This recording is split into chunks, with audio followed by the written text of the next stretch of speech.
నియామకంపై పార్టీలో ఎటువంటి విభేదాలు లేవని తెలంగాణ పీసీసీ అధ్యక్షుడు ఉత్తమ్ కుమార్ రెడ్డి స్పష్టం చేశారు.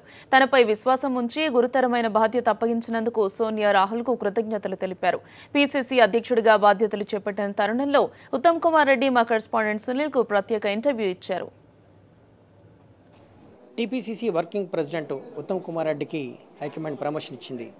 తెలంగాణ పీసీసీ అధ్యక్షుడిగా బాధ్యతలు చేపట్టున్న ఉత్తమ్ కుమార్ రెడ్డి మనతో పట్టున్నారు. ముందుగా సాక్షి తరపున కంగ్రాట్స్ అండి. చాలామంది సీనియర్లు నేతలు మీ సహచరులు పోటీ పడ్డప్పటికీ హైకమాండ్ మీకే టీపీసీసీ అధ్యక్ష బాధ్యతలు అప్పగించాలని ఎలా అర్థం చేసుకోవాలి?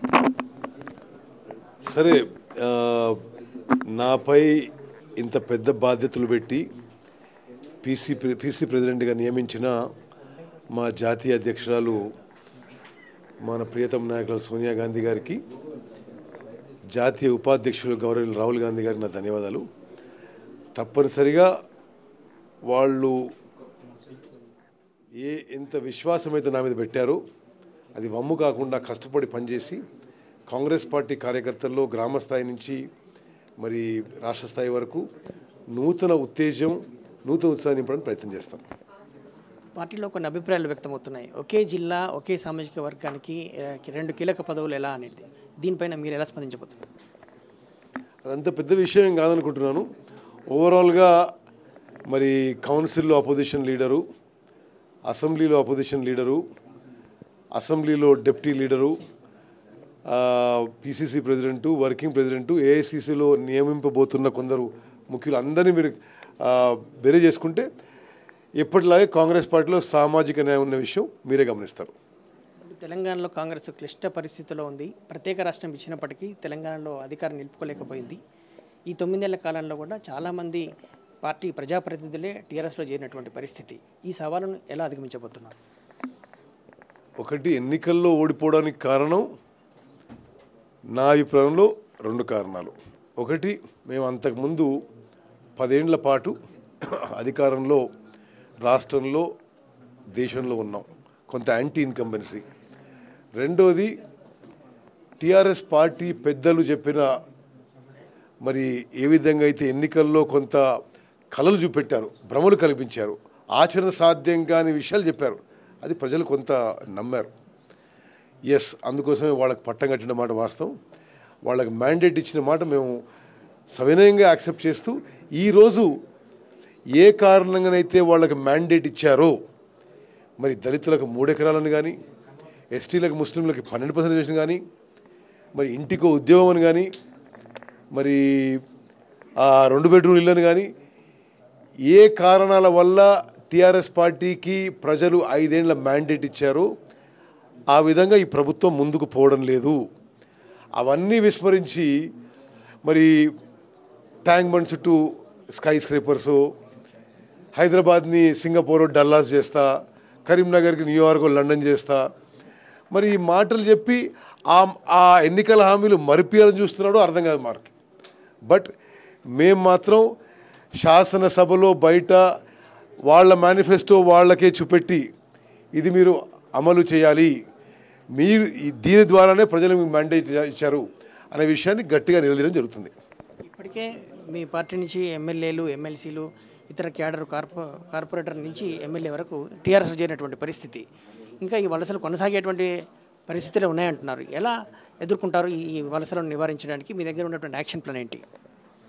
సునీల్, మీరు కూడా గమనించి ఉంటారు, స్వతంత్ర భారతదేశంలో ఎక్కడ కూడా అధికారం, ప్రభుత్వం ఈ విధంగా వాడుకొని ఇతర పార్టీలని నుంచి అనైతికంగా ఫిరాయింపులు ప్రోత్సహించడం ఈ స్థాయిలో ఇదే మొదటిసారి. మరి ప్రలోభాలు పెడుతున్నారు, బెదిరిస్తున్నారు. మరి ఈ అనైతికమైన చర్య ప్రజలు గమనిస్తున్నారు. రైట్, మా తరఫు నుంచి ఈ ఫిరాయింపులు నివారించడానికి ఈ అనైతికమైన డిఫెక్షన్స్ని మరి ఏ విధంగా ఎదుర్కోవాలో ఎదుర్కొంటాం. ఇప్పటికే కొంత అసంతృప్తి స్వరాలు, పార్టీలో సామాజిక న్యాయం జరగలేదనేది, కాంగ్రెస్ అంటేనే గ్రూప్ రాజకీయాలు, సమన్వయం లేమి అనేటువంటి ఎప్పటి నుంచో ఉన్నటువంటి పరిస్థితులు అంటున్నారు. వీటన్నిటిని చక్కదిద్దడానికి మీకేమైనా స్పష్టమైన ప్రణాళిక ఉందా? ఎలా కాంగ్రెస్ పార్టీని గాడిలో పెట్టడానికి చర్యలు చేపట్టబోతున్నారు? ఏ గ్రూపు రాజకీయాలు లేవు, ఏ విభేదాలు లేవు.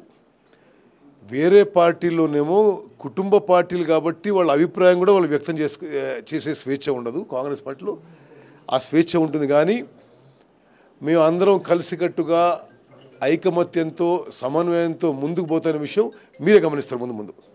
ఈ 9 నెలల నుంచి కూడా కాంగ్రెస్ పార్టీ దూకుడుగా వ్యవహరించట్లేదు, అధికార పార్టీ పైన మెతగ్గా ఉంది. సీనియర్లు అంతా కూడా ఇదే మెతక వైఖరి అవలంబిస్తున్నారు. ఇది పార్టీని డీలా పడుతున్నటువంటి పరిస్థితి అని. ఇప్పుడు దూకుడుగా ఉంటుందా, లేదు ఇదే మెతక వైఖరి ఉంటుందా? తప్పనిసరిగా అగ్రెసివ్గా ఉంటాం. విషయం ఏంటంటే ప్రజలు వాళ్ళకి మ్యాండేట్ ఇచ్చినప్పుడు డెమోక్రసీలో అది గౌరవించాలని చెప్పి మేము భావించాం. ఫస్ట్ ఫ్యూ మంత్స్ వాళ్ళు ఎన్నికలు గెలవగానే వాళ్ళ మీద ఎగబడి మాట్లాడడం అనేది సరైన విషయం కాదని చెప్పి మేము భావించాం. సరే, ఇప్పుడు కొంతకాలం గడిచింది, వాళ్ళ పర్ఫార్మెన్స్ మేము అసెస్ చేస్తున్నాం, ప్రజలు అసెస్ చేస్తున్నాం. ఇప్పటి నుంచి తప్పనిసరిగా అగ్రెసివ్గా ఉండి మా ఆకాంక్షల్లో ప్రజలకు మేలు జరగాలి. మేము టీఆర్ఎస్ పార్టీ మీద అగ్రెసివ్గా ఉన్నాం అనే విషయం కాదు, ప్రజలకు మేలు జరిగే విధంగా ఏ కార్యక్రమం చేపడతాం. ఇప్పటికే జానారెడ్డి, డీసీన్ లాంటి సీనియర్లు ఉన్నారు. వీళ్ళందరినీ ఎలా కలుపుకుపోతారు? మీకు ఏమైనా వాళ్ళందరితోటి మాట్లాడేటువంటి మీటింగ్స్, కోఆర్డినేషన్ మీటింగ్స్ ఇటువంటి వాటి అన్నిటి కూడా తరచుగా జరుగుతుంటాయి. ఎప్పటి మాదిరిగానే మళ్ళీ ఈ విభేదాలు ఏమైనా ఉంటాయంటారా? ఏమీ విభేదాలు ఉండవు. వయస్సు రీత్యా కానీ, సీనియర్ రీత్యా కానీ జానారెడ్డి గారు, డి శ్రీనివాస్ గారు, హనుమంతరావు గారు, పొన్నాల గారు అందరూ సీనియర్సు. అందరినీ కలుపుకుపోయి అందరికీ సరియైన గౌరవ మర్యాదలు ఇచ్చి అందరం కలిసికట్టుగా పార్టీ బలోపేతానికి పనిచేస్తాం. పార్టీలో ఉన్నటువంటి సీనియర్లందరినీ కలుపుకుంటూ అధికార టీఆర్ఎస్ పైన దూకుడుగా వ్యవహరించడమే ఇప్పుడు తన ముందున్నటువంటి యాక్షన్ ప్లాన్ అని కొత్త టీపీసీసీ చీఫ్ ఉత్తమ్ కుమార్ రెడ్డి చెప్తున్నారు. వీడియో జర్నలిస్ట్ రమణతో కలిసి సునీల్, సాక్షి టీవీ, హైదరాబాద్.